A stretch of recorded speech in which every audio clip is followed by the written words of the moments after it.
This episode is sponsored by BetterHelp. The second Friday in January is sometimes called Quitter's Day because, let's face it, it's hard to stick to New Year's resolutions. If you're looking to start 2025 off on the right foot, BetterHelp might be the answer. A BetterHelp therapist can work with you to develop a personalized timeline to better your mental health that feels authentic and manageable. You might know how important mental health is to me, and I believe that therapy helps people to develop the tools to measure progress on their own terms. That's why I'm partnering with BetterHelp to support their mission to make therapy more affordable and successful for all. If you want to start fresh any day of the year, consider trying BetterHelp for yourself. Go to betterhelp.com/Babish or click the QR code on the screen to read more and sign up.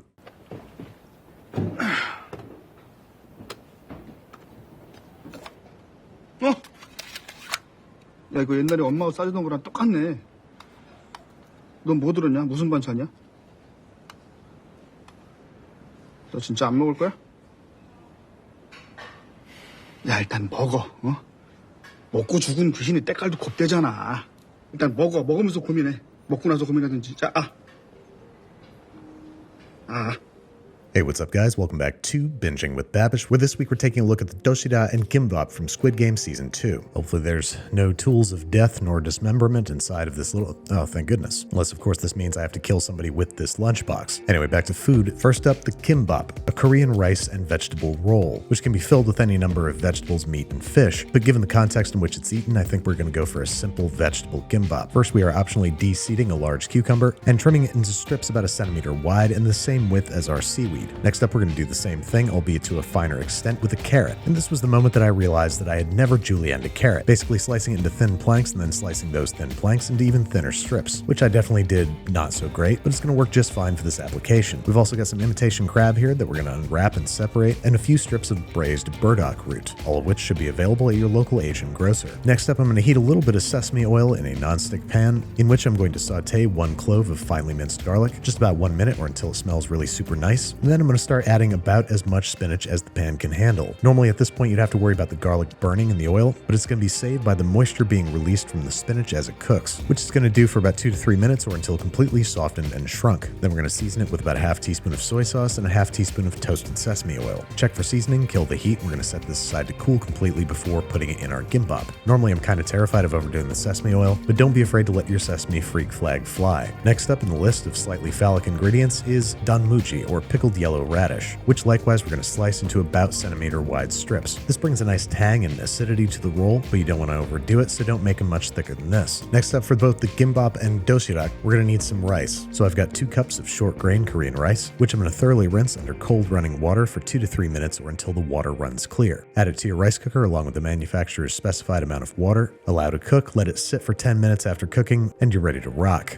Next up, we need to make a perilously thin sort of omelet. So we're going to crack 1 egg perfectly and professionally, and the second one not so much, which we need to get as smooth as possible. So I'm adding a pinch of salt and a teaspoon of cold water. This helps denature the proteins or something, which gives you much better emulsion of egg yolk and egg white. Over on the stovetop, we're heating a little bit of oil in a 12-inch nonstick skillet until the oil just becomes a little bit more viscous. Add the eggs, spread them around evenly, turn down the heat to low, and gently cook until the omelet is just barely set. If there's a little bit of stubborn liquid on top, kill the heat and cover with a lid, and the carryover heat should finish the job. Allow to cool for a couple minutes and then flip out onto a work surface, fold it over itself 2 to 3 times, and then slice into centimeter wide strips, and set these aside to cool completely before assembly. Lastly but not leastly, we need to soften up our carrots a little bit, so we're placing a little bit more oil in this pan that's come in handy a lot today. Add our carrots and saute for 2 to 3 minutes or until lightly softened but still al dente. Allow those to cool completely and we're ready to retrieve our rice. First, the rice needs to be warm but not too hot, so I'm going to spread it out on some parchment paper and a rim baking sheet, and take this opportunity to lightly season it. While it's still steaming, you could drizzle it with rice vinegar, but I'm going to brush it down with a little bit more toasted sesame oil. Once that's done, we got to do the thing that I'm always scared to do, make a rice roll. Luckily, our toasted seaweed sheet goes on the outside, which makes things a little easier. Place that on the mat and cover it with slightly warm rice, leaving a 2 to 3 centimeter border on the far end. And I saw a tip somewhere that placing single grains of rice on the far end of the seaweed is going to seal the roll shut. So now all we got to do is trim things down to size because we didn't measure them correctly, and start stacking our fillings about 2 to 3 centimeters from the bottom of the roll. 1 cucumber stick, a couple carrots, carrot sticks, some imitation crab, 1 burdock root, 2 strips of pickled yellow radish, then 4 or 5 strips of our thin sliced omelet, depending on your preference, and lastly some of our sauteed spinach, which maybe you should start with so that it's not so awkward to roll. And now we're going to try to perfectly ensconce our fillings so that a ring of rice goes all the way around them. It's kind of like rolling a burrito or literally anything that you roll. Just sort of press and tuck as you go, trying to keep the seaweed taut and tight so you don't end up with a floppy log. Rinse and repeat with the remaining ingredients because everybody in the office wants Kimbap today, and then you can optionally give these guys one last brush down with toasted sesame oil. Only thing left to do now is slice and serve. So go ahead and trim off the ends and cut into bite-sized pieces. Take a look at that beautiful cross-section. Vibrant ingredients proudly on display and perfectly haloed with rice, and that's all there is to it. But first up, we have to make our dosirak, a Korean lunchbox that can take 1,000 different shapes. For the one in the show, first up kuromame, or sweet black soybeans. First, we're soaking 1 cup of dried black soybeans in 2 cups of cold water, lying to the audience and pretending that we're walking away and letting them sit when in fact we have a swap. Change out the containers, walk back on, and do the surprised hands, and no one ever has to know. Once soaked, the beans and their soaking liquid are headed into a small saucepan, where we're going to bring them up to a boil and simmer them gently for about 10 minutes. Then these beans are given their sweet, tangy flavor from a combination of soy sauce, 1/4 cup of soy sauce to be precise, and 2 tablespoons each sugar and mirin. Now these beans need to continue cooking until they're softened, but still have a satisfying firmness to them, anywhere from 20 minutes to an hour. Add a little splash of water if things get too dry, and finish things off with 2 tablespoons of corn syrup. Taste for seasoning and allow to cool for 10 minutes or so. Next and last in the big phallic foods department is this fish sausage, which I'm going to peel the skin off of, revealing a lightly spiced, super rich fish-laden sausage, which in the show appears to be cut into medallions and fried, a popular preparation. So I'm cutting these boys into medallions on the bias just to be fancy, and oftentimes they're dipped in egg and flour before frying, but I think you'll find that when we were filming this, I didn't know that. So I'm just frying them up, and I think they came out pretty nice looking. Last up, we need a sunny side up egg to complete our lunchbox. So I'm dropping a single egg into a lightly lubed nonstick pan, and when it's nearly done, I'm killing the heat and covering it to finish cooking the white. And before, when I said last up, I meant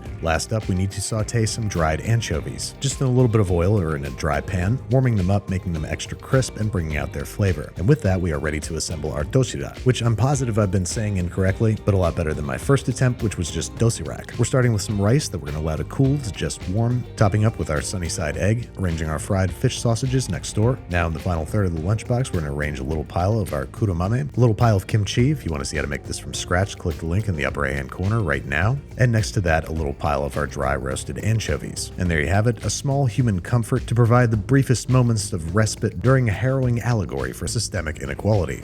But how do the fish sausages taste? Well, first we have to break up our egg a little bit, cover the lunchbox back up, and give it a thorough shaking. Something that was music to my ears when I learned it because I'm not the hugest fan of piles of dried anchovies on their own. Make sure you hit all 360 degrees, pop it open, see that you didn't do that good of a job, and give things a taste. The fish sausages were delicious, but the dosirak as a whole is a wonderful balance of flavors and textures. Fishy, eggy, sweet, and tangy. But it was proving difficult to eat with the chopsticks, so I switched over to the standard issue Squid Game spoon. I think theirs was actually a spork, but I don't have one of those. Ultimately, this thing lives up to its name and serves as a very satisfying lunch. But how's the kimbap? It was wrapped in foil on the show, and there's a fork in here for some reason. That's peculiar. Guess that's just for eating the kimbap, am I right?